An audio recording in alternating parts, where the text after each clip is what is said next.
Então, pessoal, eu fiquei com a ação de depósito, ela que consiste no artigo 901 ao artigo 906 do CPC de 1973. Eu vou falar a seguir, para começar, sobre o conceito. Que a ação de depósito ela pode ser conhecida como ação de consignação em pagamento, que é um instrumento jurídico que permite ao devedor depositar o valor que acredita dever a um credor quando este se recusa a receber o pagamento, ou quando há uma disputa sobre a quantia devida. É uma medida que visa resolver o conflito relacionado a pagamento de dívida ou obrigações financeiras.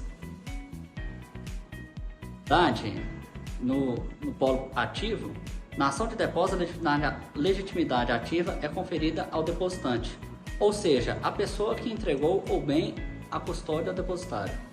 Já na legitimidade passiva, na ação de depósito recai sobre o depositário, que é a pessoa ou entidade que recebeu o bem ou quantia para a guarda. Agora, sobre competência, tem duas vertentes. A primeira que é a geral, que a ação de depósito ela é geralmente competência da Justiça Estadual, pois lida com questões civis relacionadas à entrega da devolução dos bens. Já na competência específica, que é a segunda, que em alguns casos a competência pode ser atribuída a tribunais específicos, com base na natureza do depósito. Eu dou exemplo disso se o depósito estiver relacionado a questões trabalhistas. A competência pode ser da Justiça do Trabalho. Se envolver depósitos judiciais em processo de recuperação judicial, a competência pode ser do juiz de recuperação. Agora então vem a parte mais importante, que é como que fica a aplicabilidade após a vinda do nosso CPC 2015, após a mudança, né? E eu vou trazer aqui de forma sintética e breve para entendimento de todos. Que a principal alteração ela está relacionada à extinção do procedimento especial da ação de depósito, que ela foi incorporada ao processo de conhecimento do CPC de 2015. Agora, a ação de depósito ela é tratada como uma demanda dentro do processo de conhecimento comum, seguindo as regras gerais desse código. Além disso, o novo CPC introduziu a figura do cumprimento de sentença e execução para lidar com a entrega de coisas e pagamento de quantias. Agora, sobre o procedimento, que é o padrão do nosso CPC, que começa com petição inicial, citação do depositário, defesa do depositário, decisão judicial, recurso. Da ação de anulação e substituição de títulos de crédito ao portador. Inicialmente, o que é um título ao portador? Ele é um documento que expressa uma obrigação assumida por alguém a pagar uma certa quantia ou soma em dinheiro. Podemos, como exemplo, apontar uma letra de câmbio, notas promissórias, duplicatas ou até mesmo cheques, desde que até o valor de R$100. A característica desses títulos é a inexistência de um beneficiário específico, ou seja, ele não é nominal, podendo ser transferido a terceiros de forma simples. A transferência desses títulos ao portador é consubstanciada por uma simples tradição manual, que basta a entrega a um terceiro para que seja transferido. Na ação de anulação e substituição dos títulos ao portador, aquele que havia perdido um título ao portador ou houver sido injustamente desapossado poderia ser reivindicado através desta ação. Ele era um procedimento especial previsto no artigo 907 ao artigo 913 do CPC, mas que não foi acolhido pelo novo Código de Processo Civil em 2015. Apesar disso, o artigo 259, inciso 2º, ainda aponta a citação por edital, prevista para ação de recuperação e substituição ao título de portador. Mas a doutrina entende que o legislador passou despercebido, que foi apenas uma falha e ele trouxe ainda expressamente no Código, mas que não é mais aplicável. É importante destacar, de fato, que desde 1990 já não se admite mais no ordenamento jurídico brasileiro a obrigação dos chamados títulos ao portador, com uma ressalva aos cheques emitidos até o valor de R$100, que com esse dispositivo ele se torna quase inútil, né? Uma vez que esses cheques eles podem ser transferidos por uma simples tradição manual. Vamos conhecer a ação de prestação de contas que estava prevista no Código de Processo Civil de 1973 em seus artigos 914 a 919. Esta ação tinha por finalidade a comprovação de forma contábil dos créditos e débitos e a declaração do saldo credor ou devedor com a condenação de alguém, devedor, seja ele autor ou réu ao pagamento desta quantia. Já no artigo 914 está claramente definida a sua legitimidade, ou seja, o credor exigir as contas e o devedor para prestar as contas. Como exemplo desta ação, podemos citar a ação proposta por condomínio em face de ex-síndico, em caso de ausência de Assembleia Geral Ordinária para aprovação das contas. Esta ação possui uma característica muito singular no que se refere aos procedimentos especiais, na medida em que possuía 3 fases, 2 de conhecimento e uma de execução, cumprimento, e autorizava a prolação no mesmo processo de 2 sentenças de mérito. Na primeira fase, o réu era citado para em 5 dias apresentar a resposta. Caso já apresentasse as contas, a primeira fase ficaria superada e sequer haveria sentença. Caso não fossem apresentadas as contas, qualquer que seja o fundamento da defesa, ou mesmo se esta não fosse apresentada, hipótese em que haveria revelia, o juiz deveria prolatar a sentença julgando o mérito da primeira fase, que seria o dever ou não do réu de prestar as contas ao autor. Contra a sentença, caberia o recurso de apelação. Caso o pedido fosse julgado improcedente, declarando-se inexistência do dever de prestar contas, o processo era encerrado com a sentença de improcedência. Caso procedente, a pretensão da primeira fase, o juiz condenaria o réu a prestar as contas em 48 horas, com o trânsito em julgado da sentença. O réu seria intimado para prestar as contas no prazo acima mencionado. Prestadas, ouve-se o autor em 5 dias. Não o fazendo, o juiz daria à outra parte, credora das contas, o direito de apresentá-las em 10 dias. Passa-se, então, a fase probatória, geralmente seria a perícia contábil. Encerrada a instrução, o juiz prolataria a sentença, julgando a segunda fase com o trânsito em julgado da sentença condenatória. Teria início assim a fase de cumprimento de sentença. A ação de prestação de contas, que cabia a quem tinha o direito de exigi-las ou a obrigação de prestá-la, agora é somente a ação de exigir contas. O Código de 2015 não cuidou dessa segunda modalidade. Não se cogita mais a ação de prestar contas, mas somente a de exigir contas, disciplinada nos artigos 550 e 553 do CPC 2015. No que se concerne a essa, houve algumas modificações sensíveis. Em primeiro plano, a norma de regência esclarece que devem ser detalhadas as razões pelas quais exige as contas, instruindo com documentos comprobatórios dessa necessidade, se existirem. Eu fiquei com nunciação de obra. É uma espécie de ação que tinha previsão expressa no artigo 934 ao 940 do revogado Código de Processo Civil de 1973.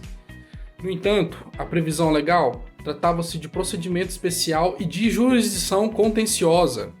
Tem por objetivo a proteção da propriedade e não da posse.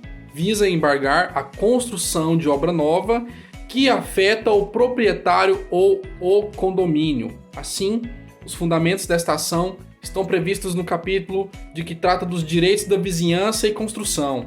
Esta ação visa a proteção dos direitos materiais previstos nos artigos 1301, 1302, 1311 e 1312, todos do Código Civil de 2002, que são os direitos da vizinhança e os direitos da construção.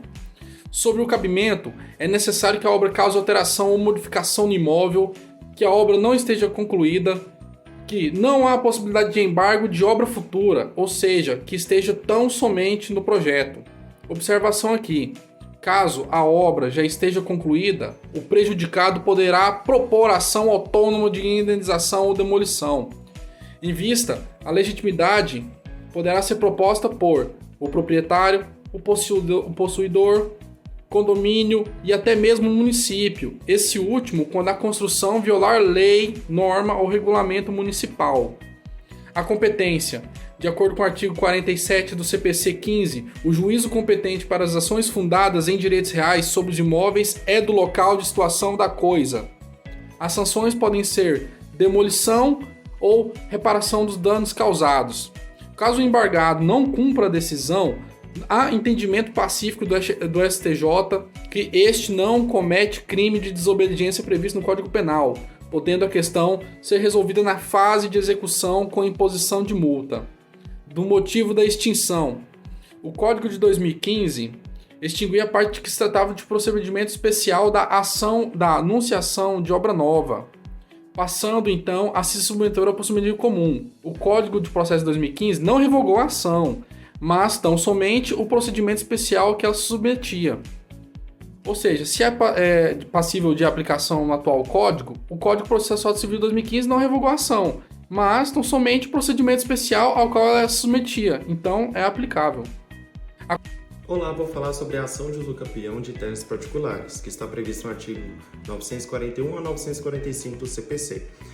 Para alguns juristas, o termo uso campeão surgiu no direito romano, com o objetivo principal de regularizar a situação dos compradores e uma forma de obtenção e regularização da propriedade, a qual recebe o nome de uso campeão, ou seja, aquisição pelo uso. No nosso Brasil, no Código Civil de 1916, à luz do artigo 550, definia que o uso campeão é a aquisição do domínio pela posse prolongada. Daí discorrem dois elementos básicos, que é a posse e o tempo. Porém, o direito ele vai se atualizando. Então, sendo assim, hoje a gente tem outros princípios, que é idoneidade do bem, o bem não pode ser público, posse mansa, pacífica e contínua, a duração do lapso temporal exigido para cada bem tem um tempo necessário, e justo título e boa fé.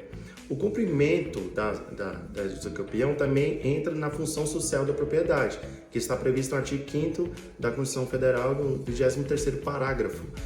E o que é essa função social da propriedade? Quem for ficar com a terra, no caso, vai ser necessário ter um cultivo, uma moradia ou a conservação da mesma. Tem que ter um fundamento de cunho social, certo? Não é só simplesmente pegar a terra porque eu quero. Tem que ter um fundamento social. A ação de uso campeão de terras particulares está dentro dos procedimentos especiais. Porém, com o novo CPC, alguns autores dizem que a ação de uso campeão de terras particulares não apresenta particularidades em relação ao rito ordinário, uma vez que foi anulada a audiência preliminar de justificação da posse. É notório a mudança de um código para outro. A única prática que a tornava especial era a audiência de justificação de posse. Possui legitimidade ativa a pessoa física ou jurídica, incluindo o espólio, que faça o uso da posse com ânimos domínio. A sentença na ação de uso campeão é meramente declaratória e é perceptível as distinções ao comparar os códigos do processo civil de 1973 e 2015, sem prejuízo do que o de 2015 quis evidenciar. Seu objetivo era agilizar o andamento processual, por outro lado também foi alterada as regras de contagem de prazo de dias, certo? Então, existe ainda a ação de uso campeão em terras particulares, o que muda é que todas as espécies especiais foram excluídas, e foi permitida a entrada administrativa no cartório de imóvel. Venda a crédito com reserva de domínio. Possui fundamento jurídico previsto no artigo 1070 e 1071 do Código de Processo Civil de 73.